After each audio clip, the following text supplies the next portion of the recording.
Let us consider for a moment the 5 kingdoms: the mineral, the vegetable, the animal, the man, and the God kingdoms. We will begin at the mineral, the lowest. We find every particle of the mineral kingdom expressing the one life, the life of God. The disintegration or division of the particles of the mineral, combined with elements of air and water, has formed soil, every particle still retaining the original life, the life of God. This gives place to the vegetable kingdom, the next higher expression of God to come forth. Then the vegetable, every part of which contains this one life, has taken up a part of this life from the mineral, has increased and multiplied it, and is expressing it one step higher toward the God kingdom. This gives place to the animal, the next higher expression of God. Then the animal, every part of which contains the one life, has taken up a part of this life from the vegetable, has increased and multiplied it, and is expressing one step higher toward the God kingdom. This gives place to the man kingdom, the next higher expression of God. Then the man kingdom, every part of which contains the one life, has taken up a part of this one life from the animal kingdom, and in expressing it one step higher, gives place to the God kingdom, the highest expression through man.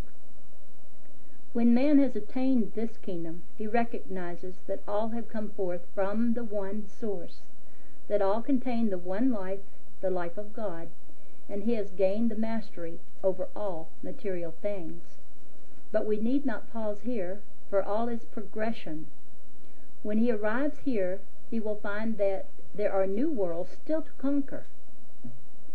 Now we come to the place where we recognize that all space or magnitude contains the one life, the life of God, that all is from the one source and substance.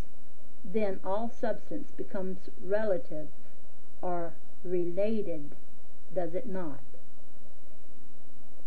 Here the talk ended. The dinner was finished, and the room was cleared of tables and chairs. There followed a time of frolic and fun, including dance and song, with the music furnished by the invisible choir, and all enjoyed a good time together. The evening finally ended in music and song. The invisible choir became visible, walked among those assembled, and at times floated just above their heads. The final ending was one outburst of music, song, and laughter, with all participating. Taken altogether, it was the most impressive scene that we ever witnessed. We were told that if we would become quiet, we could hear the music at all times. But it is only on an occasion like this that the chorus accompanies the music. We tried this a number of times afterwards and found that we could hear the music. It was always low and beautifully sweet, but it never had the glad, free ring of that one evening, unless there were a number of the masters congregated. We were told that this music is what has been called the angel choir. They call it the symphony of souls in accord. We stopped in this village 3 days, and during that time saw a great deal of our friends. The evening of the 3rd day they bade us goodbye, and, saying they would meet us at our winter quarters, disappeared. Next chapter.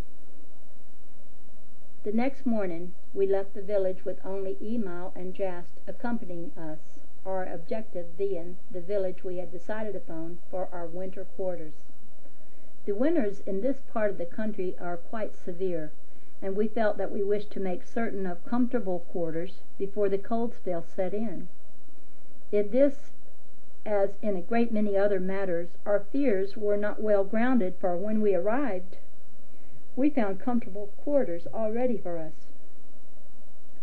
Our trail from the village led across the plateau, then up a long winding canyon to the divide where the second fortified village that guarded the plateau we had crossed was located.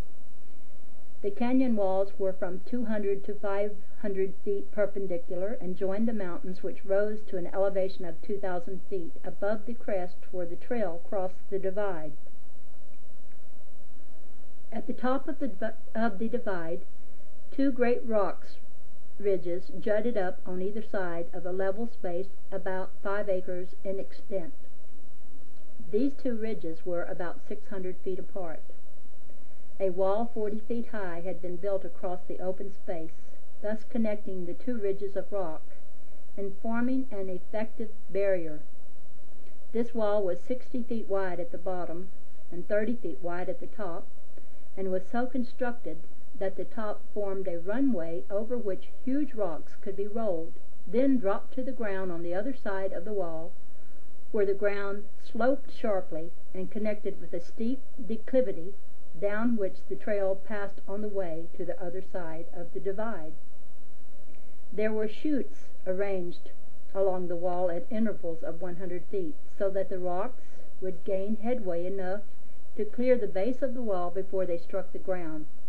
When they did strike, they would roll down the slope, then over the declivity and on down the canyon for about 4 miles before they would stop, if they did not fly into pieces from their own momentum.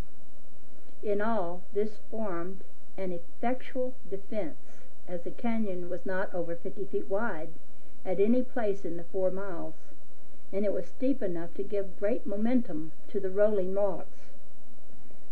There were also 2 places on each side of the canyon where rocks could be loosened and would roll down.